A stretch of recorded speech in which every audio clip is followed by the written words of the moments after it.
My name is Lauren Fan. I am the new pest management specialist for the Almond Board. Up next, we have Greg Brown, who's going to be talking about ASD, or anaerobic soil disinfestation. Good morning. What is this thing, prunus replant disease? It's manifested by growth stunting very early in the life of a replanted orchard when we plant prunus after prunus. It can occur with or without the presence of plant parasitic nematodes. It's not as persistent as nematodes problems can be. It's a big impact at the very early stage of a developing orchard, but it tends to dissipate with years of life of the orchard. We care about it because it can carve out a big chunk of early yields. And so it can be important to do something about it if you expect a severe problem. Things that you can do to prepare, avoid it. Each year of pre-plant fallow can cut severity of this prunus replant disease. And roughly speaking, varies with soil, but each year of fallow can cut the severity of the problem by about half, I would say. Also, another factor to consider is what rootstock will you be going back with. And these two images here show some results where we were looking at impact of rootstock on severity of prunus replant disease. So here you have the rootstocks, and they're kind of organized by type, are various peach types. We are also doing this for stone fruit work, but here is our standard Nemagard and level rootstocks on the left. And you notice a green bar is growth of the trees without pre-plant fumigation compared to increases in stem diameter following pre-plant soil fumigation with talone and chloropicrin mixture, shank fumigated. And you see that there's a pretty huge impact on the peach rootstocks, and there's less of an impact on the peach almond hybrids. It's still significant, but not quite so severe. And then quite a range of responses among the various plum hybrids that we tested. So rootstock can be a factor. Also, soil can be a factor. A common question that we'll get is, are there diagnostics that you could use for your soil to predict whether or not you're going to have a problem with prunus replant disease? And the Almond Board funded some work that we did some years back focusing on that kind of question. One paper we worked on, and it's available if you're interested, is looking at soil parameters, soil chemistry, the usual things that have been mentioned so far, chemical parameters, pH, cation levels, and also some of the biological aspects, nematode counts of the soils.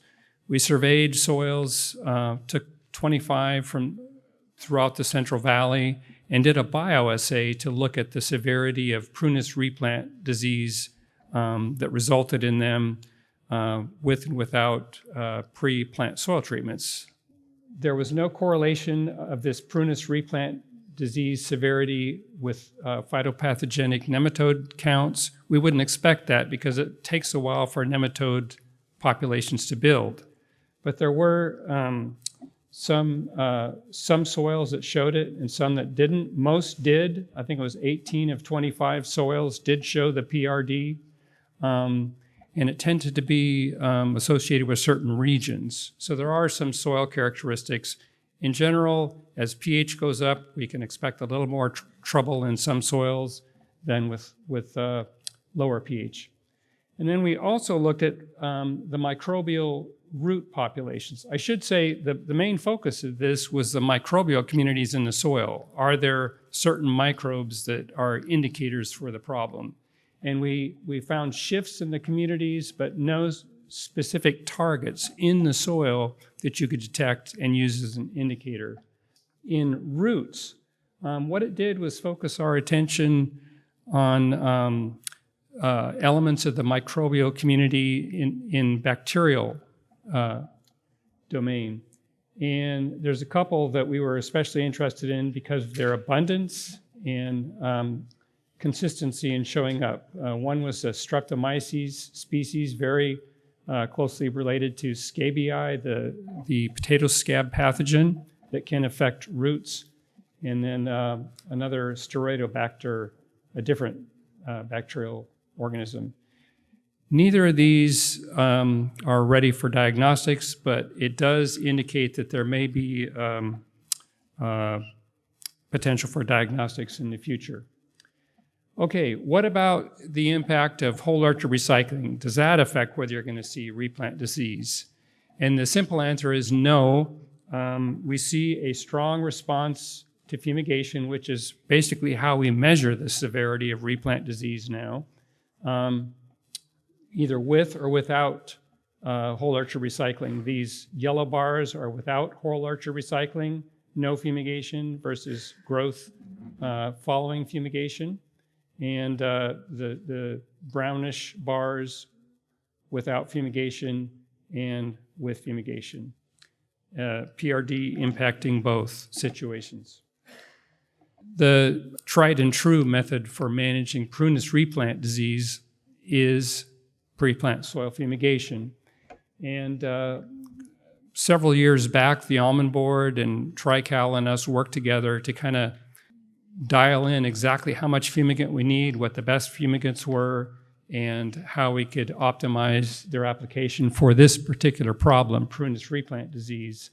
And basically, chloropicrin was identified as a very effective component of fumigant mixture or fumigant for preventing replant disease, whereas 1,3-D we look to for management of the phytopathogenic nematodes. The combination is great for both.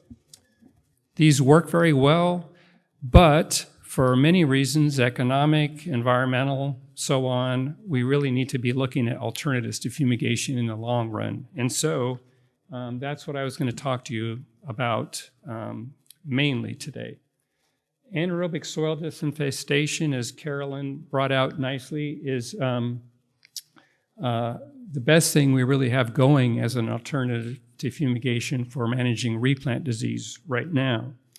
And our early trials are pictured here. We did a lot of things by hand. Basically how it works, you're adding a carbon substrate which drives the process, and you cover it with tarp and so on, add water, keep it near field capacity moisture level for 4 to 6 weeks.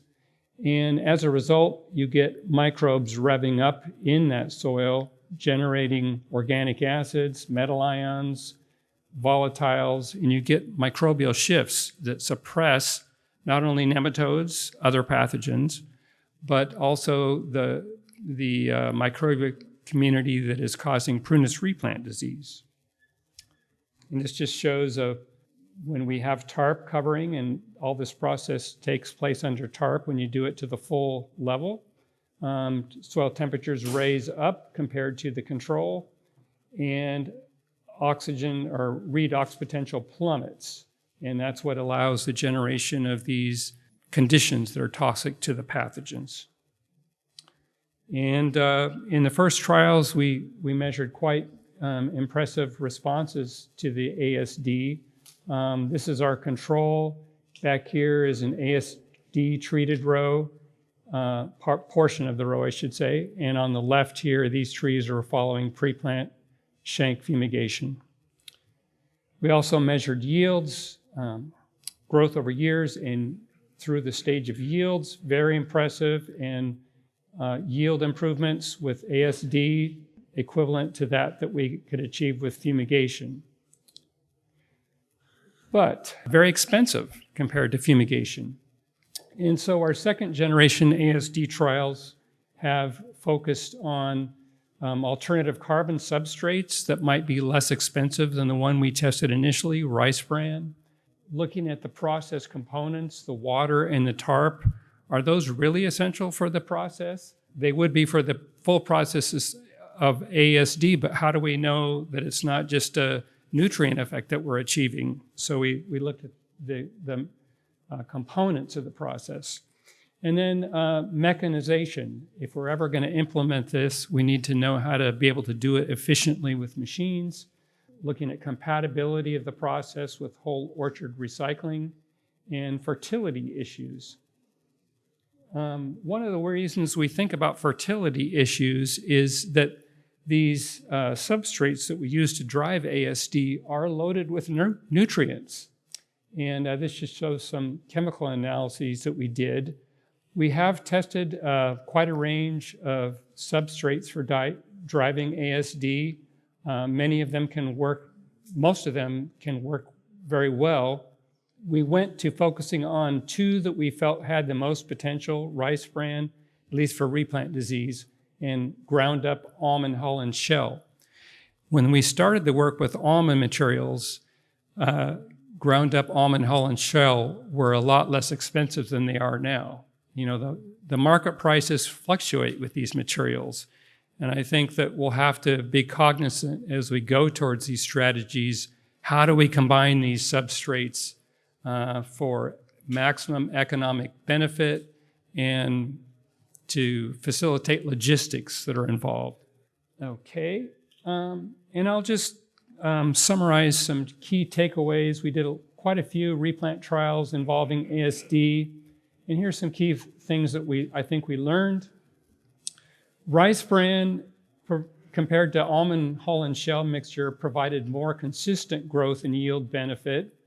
We found when we took the process apart that much of the rice bran benefit occurred even without water and tarp. So in other words, there was a lot of benefit from just the rice bran as an amendment alone. We did find that ASD was compatible with whole orchard recycling. At least we tested that with the almond hull and shell based ASD. And it is true that almond hull and shell based full ASD can work as well as rice bran based full ASD. We just don't get the amendment alone benefit to the extent that we do with rice bran. And then working with colleagues like Phoebe Gordon, who's up next, we found that phosphorus and nitrogen fertilization practices can also play into the success of these strategies. And I'd just like to kind of finish up, illustrate some of these things with our most recent trials at the Kearney Ag Center. Remember, one of the things we're doing is trying to optimize the economics of these approaches. And so in one of the most recent trials, we tested 7 treatments, a control, and I've in blue mentioned their cost here, control with just tarp and water, and these are prices per orchard acre, assuming that we would treat half the row strip area, or we would treat row strips that constituted half the orchard area. And then rice bran at 9 tons to the treated acre cost there, rice bran with the full water and tarp treatment, and the same 2 treatments with ground almond hull and shell, and then comparing to a positive control standard of fumigation with 1,3-D and chloropicrin, our best. And then nested within these main plot treatments were 3 fertilization treatments: standard N, a high-end treatment, and then standard N with phosphorus fertilization. And here's the results of that first trial so far. This is year 1 growth, increases in trunk cross-sectional area, and year 2. And you can see that we really didn't achieve anything with water and tarp alone. These are 2 control treatments, no tarp or water versus control with water or tarp. But when we add rice bran amendment alone, we got a big increase in tree growth. If we did the full rice bran and tarp ASD, we got another increment of improvement, even better than the jump that we got from pre-plant fumigation. And then we didn't do as well with the ground almond hull and shell, but we did statistically at least reach the level of the fumigant control with ground up almond hull and shell. And then the nested fertilization treatments in here were not as impactful as the effective ASD or fumigation treatments, but you do see that we got a significant response to phosphorus in here. And this has been very consistent in other trials that we've done. Okay, and then I don't think I need to go through the details of this, but the big point of this second experiment at Kearney is that yes, whole orchard recycling still allows expression of replant disease, and we can still control it with the effective treatments in the presence of whole orchard recycling. So we see whole orchard recycling is very compatible with our management strategies for replant disease, and whole orchard recycling isn't going to do away with the need to deal with the management strategies. Okay, and then so a few closing comments. I think that to sum up, I'll say both fumigant and amendment-based technologies offer highly effective approaches for management of prunus replant disease.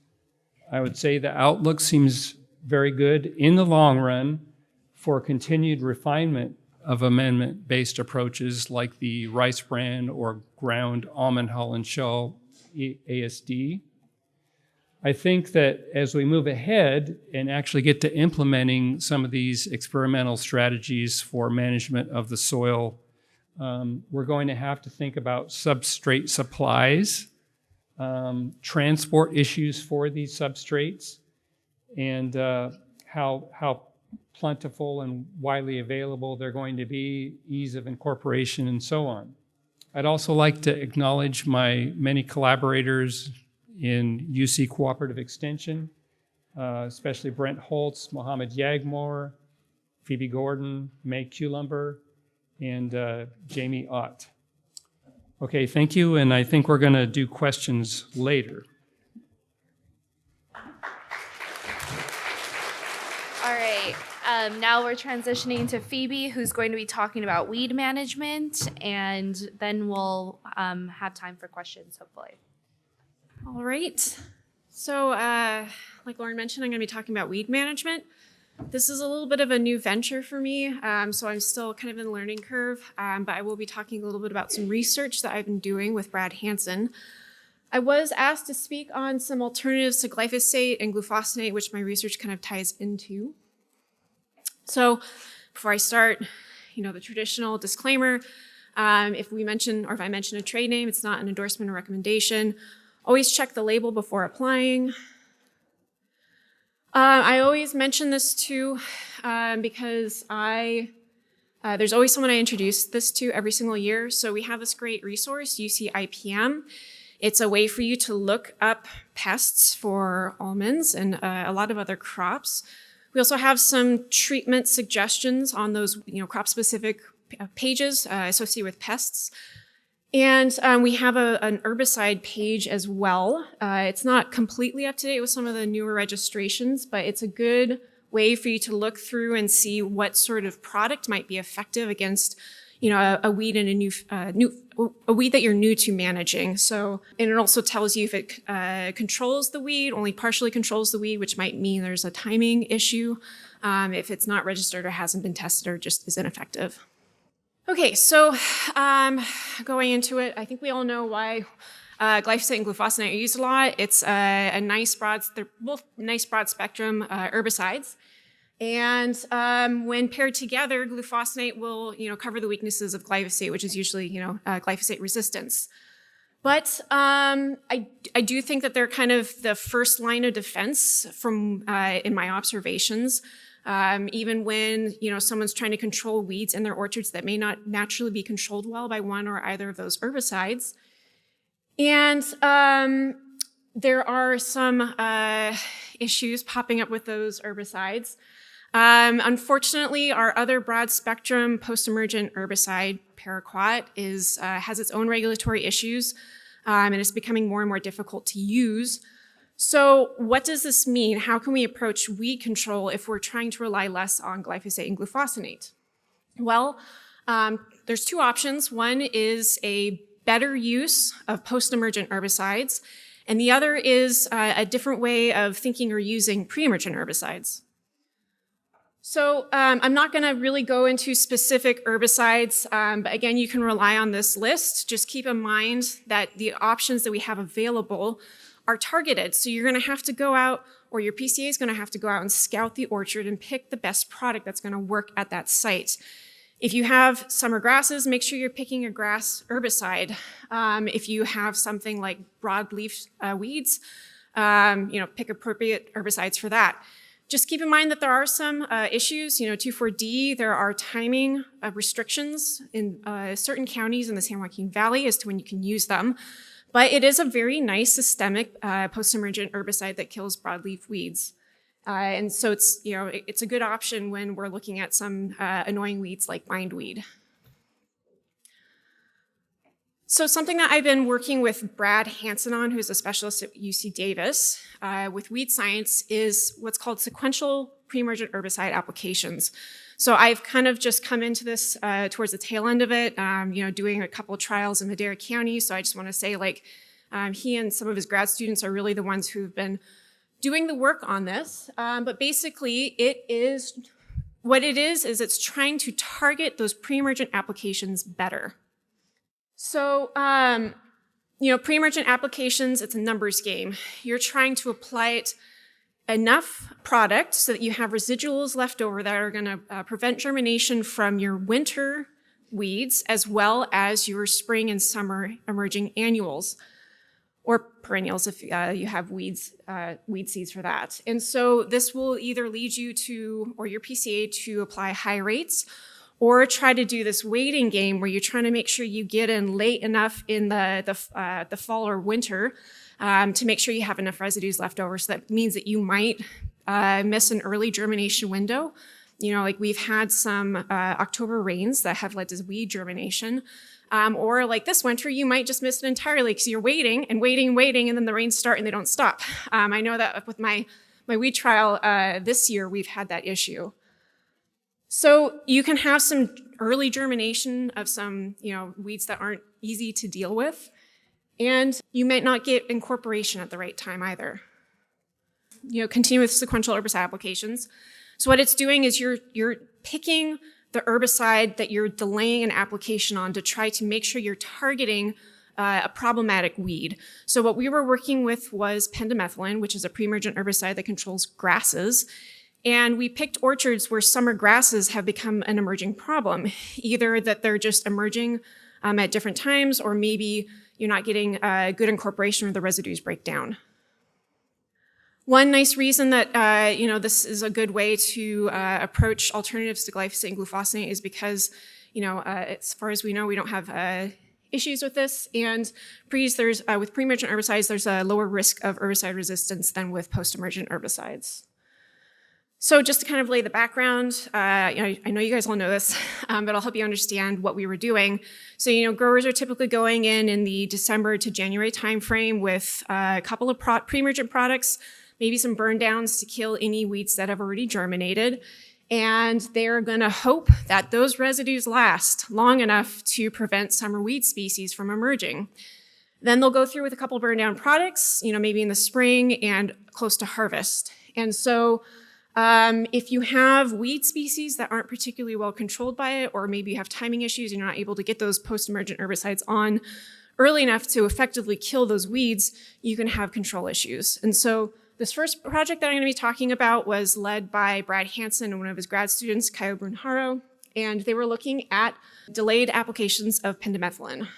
What they did is they picked 3 different foundational pre-emergent herbicides, Allion, Pindar, GT, and Tuscany. And then they looked at when to time that pendimethalin application. So they looked at a typical rate at the same time as that foundational pre-emergent herbicide. They looked at splitting that, so half during that January timeline when they were applying that pre-emergent herbicide, and they waited until March for that second application, so half and half, or they completely delayed applying pendimethalin, and they looked at it either a full rate in the spring, March application, or a half rate in the spring. And so what they found is that if you were looking at summer grass control, I think in this orchard it was jungle rice, they found that applying a grass pre-emergent herbicide improved control of grass weeds, not a rocket science there. But they also found that if they split or delayed that application, even a half rate to March, that significantly improved jungle rice control. So, the takeaway from this is that if you're looking to save money, waiting till March to apply that pre-emergent herbicide, you might be able to go with a lower rate, and you're going to get better control. Maybe you're going to save money on post-emergent weed control. They also found that, I guess a way to think about it is rather than try to hope that residuals last, you're targeting those pre-emergent applications, and you're making sure you get your foundational treatment down early enough so that you can make sure that you have rains to incorporate the pre-emergent herbicides, and then you wait to apply that other pre-emergent herbicide closer to the time when those problematic summer weed species germinate. So another trial with Drew Wolter also found that this approach was good at controlling three-spiked goosegrass, which is another problematic grass species. We looked at this in 2022. We didn't look at a spring-only application, but we kind of had the same structure. We looked at 3 different foundational pre-emergent herbicides, and we looked at different timing for the pendimethalin. So the A and the B treatment timing is whether or not we applied it in January or March. So a couple of background pieces of information. One, that site had a really long-term use of indaziflam use. It was a dry winter. We didn't get any incorporation of the herbicide that January timeline for about a month afterwards. So it was a learning experience for me to see what happens when you don't get good incorporation, because the irrigation system was double-line drip, which is not that great at incorporating pre-emergent herbicides. You can kind of get away with it with microsprinklers, but not with drip. We did have a nice incorporating rain after that March application of pendimethalin. And we had a mix of weeds at the site. The reason why our collaborator was really interested is because they have a sprangle top issue. So we found that just applying any pre-emergent herbicide did help with weed control, even if we didn't get incorporation. So that was, a good learning experience for me. So if you're thinking about whether or not to apply, if there's no rain on the timeline, if you can get in that orchard, maybe that's a good decision, is to just get it down.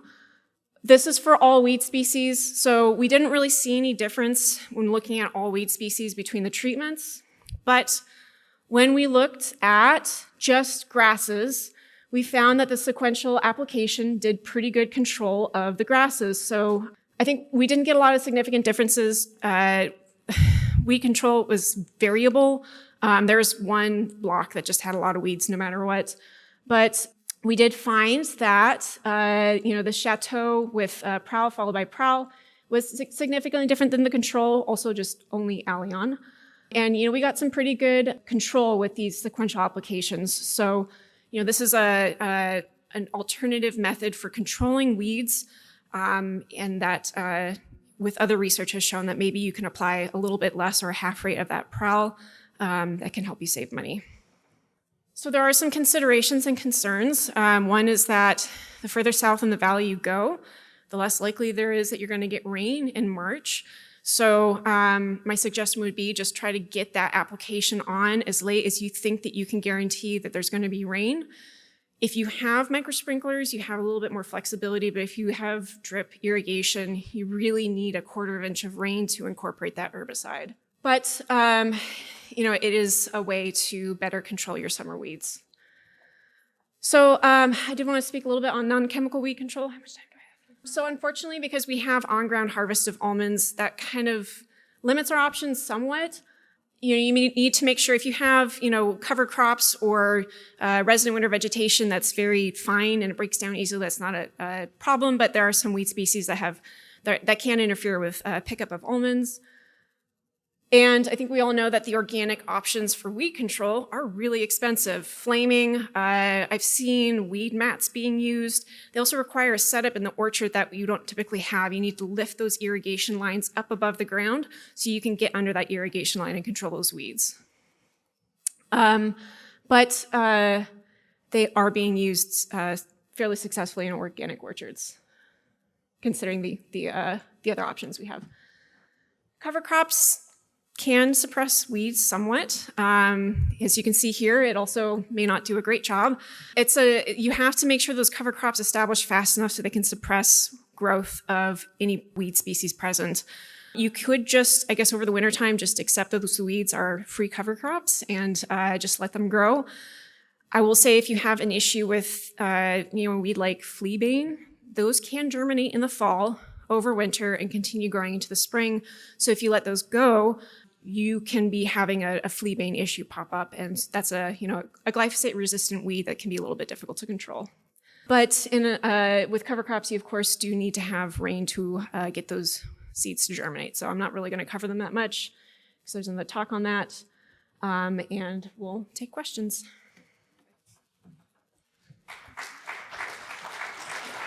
All right. So since you ended on cover crop, I'm going to chime in a bit before we open up for questions. So one of the things that has addition to those shown by Houston Wilson, an entomologist with UC Riverside, right? Right. Yeah. That it showed that having these cover crops can also help with if you do winter sanitation, mummy nut shaking, can help reducing your navel orangeworm populations. And so that's another benefit that has been shown with cover crop if you're looking for another reason. Additionally, we have a weed identification manual that's in the back if you all haven't picked one up. So that's also helpful and able to be for your use. So from there, any questions for any of our speakers? Anybody's been holding back?